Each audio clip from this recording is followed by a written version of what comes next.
everything you know about the Jedi is a lie?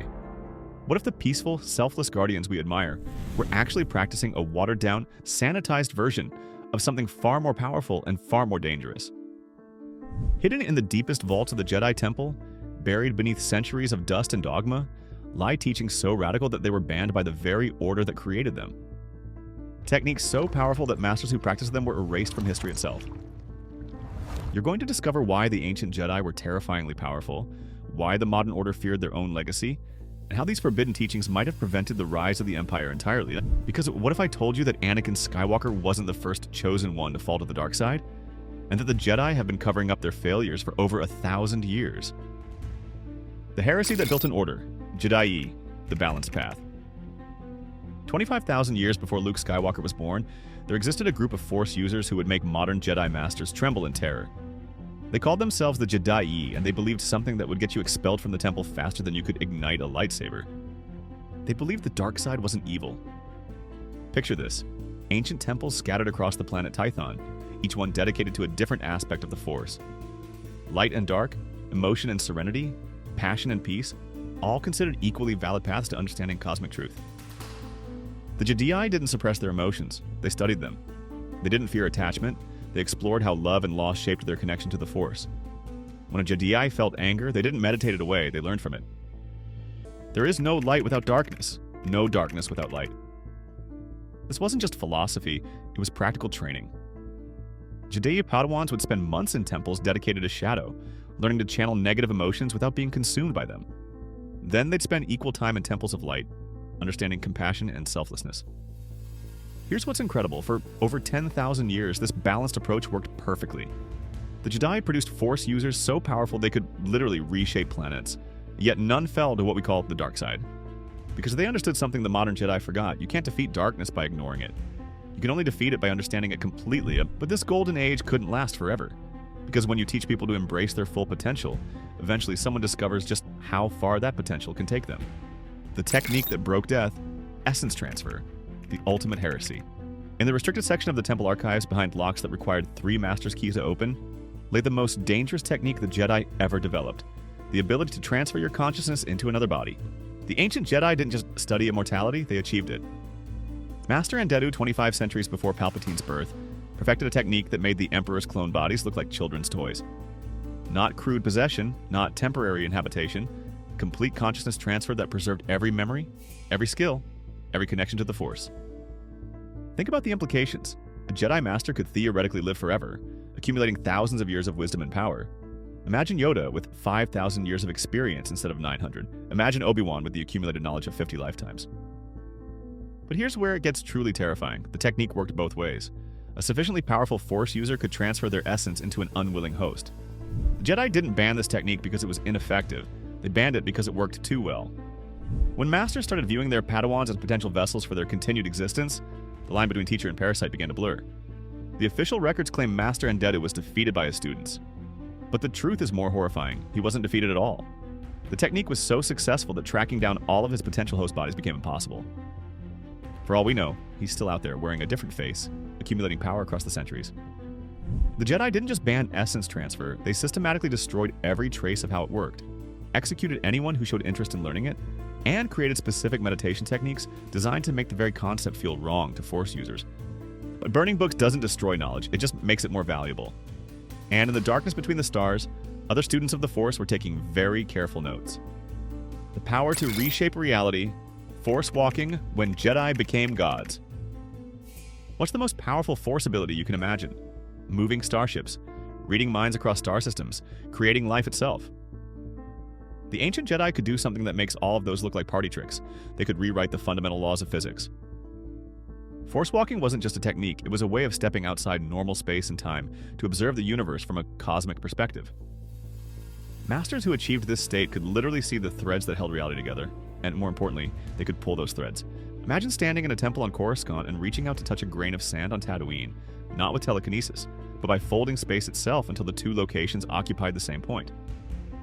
Imagine stepping backwards through time, not to change the past, but to understand the true consequences of every action across centuries. Master Bendu the Balanced 3,000 years before the Clone Wars, achieved force walking and used it to end a galactic war by showing both sides the exact timeline that would result from continued fighting. Not prophecy. Absolute certainty based on cosmic observation. But here's why this technique became forbidden. Prolonged force walking drove practitioners insane. When you can perceive all possible timelines simultaneously, when you can see every choice that was made and every choice that could be made, your individual consciousness starts to dissolve. Masters who spent too long in the cosmic perspective returned to something that was no longer entirely human. They spoke in riddles because linear time no longer made sense to them. They would answer questions that hadn't been asked yet and ignore conversations happening in the present moment. The final masters to achieve force walking created prophecies so accurate they seemed to predetermine galactic events. But here's the terrifying question. Were they predicting the future, or were they using their cosmic perspective to arrange it? The Chosen One prophecy, the Rule of Two, the precise timing of the Empire's rise and fall, what if none of these were natural developments, but the result of ancient masters reshaping reality according to their vision of cosmic balance? The modern Jedi banned force walking because they were terrified of madness. But what if the real reason was that they discovered their entire history had been manipulated by masters who no longer thought like mortals? The original sin, the Great Schism, when knowledge became heresy. 7,000 years ago, the Jedi Order faced a crisis that would define them for millennia. What happens when your most gifted students start asking dangerous questions? The Great Schism wasn't a war between good and evil. It was a philosophical divorce between masters who wanted to explore the full depths of the Force, and masters who believed some knowledge was too dangerous to pursue. On one side, the orthodoxy, led by masters who argued that techniques like essence transfer and force walking led inevitably to corruption. Their solution: ban the research, destroy the texts, and create a new code focused on emotional restraint and absolute rules. On the other side, the explorers, led by masters who argued that ignorance was the true path to darkness. Their belief the Force should be studied completely, understood fully, and mastered without limitations. Those who do not learn from history are doomed to repeat it. Those who are forbidden to learn from history are doomed to repeat it blindly. Master Kareth Dor stated just before his exile, the orthodoxy won, not through superior arguments or better philosophy, but through superior politics. They controlled the temple, the archives, and the training of new generations. The explorers were declared heretics, exiled to the Outer Rim, and systematically hunted down over the following centuries. But here's the tragic irony. By suppressing dangerous knowledge instead of teaching proper safeguards, the Orthodox Jedi created exactly the conditions that would lead to their own destruction. When Anakin Skywalker approached the Council with questions about death and loss, they had no answers because they had systematically destroyed all research into those areas. When he sought knowledge about saving the people he loved, they offered only platitudes because the techniques that might have helped it had been branded forbidden centuries earlier. The very thing the Orthodox Jedi tried to prevent, a powerful Force user falling to darkness in pursuit of forbidden knowledge, happened precisely because they made that knowledge forbidden instead of teaching it safely. And somewhere in the Outer Rim, the descendants of the exiled explorers watched the Republic burn and whispered a single word: inevitable? The price of wisdom, what the Jedi lost. Here's the most heartbreaking part of this entire story. Every single technique the ancient Jedi developed was created with noble intentions. Essence transfer wasn't designed for conquest. It was designed to preserve the wisdom of dying masters so their knowledge could guide future generations. Force walking wasn't about power. It was about understanding cosmic balance so deeply that conflicts could be resolved before they began. Even the Jedi balance between light and dark wasn't about embracing evil. It was about understanding all aspects of existence so completely that you could help others navigate them safely. But the modern Jedi, terrified by the failures and excesses of their predecessors, threw away the baby with the bathwater. They didn't reform these techniques, they obliterated them. They didn't create better safeguards, they created absolute prohibitions. And in doing so, they crippled their own ability to understand and combat the very forces they swore to protect the galaxy against. When Palpatine rose to power using techniques that the ancient Jedi had developed and the modern Jedi had forgotten, he wasn't innovating, he was archaeology. Every Sith secret he revealed to Anakin was knowledge that once belonged to the Jedi themselves. The tragedy isn't that the Jedi fell because they were too weak. The tragedy is that they fell because they deliberately made themselves ignorant of their own strength.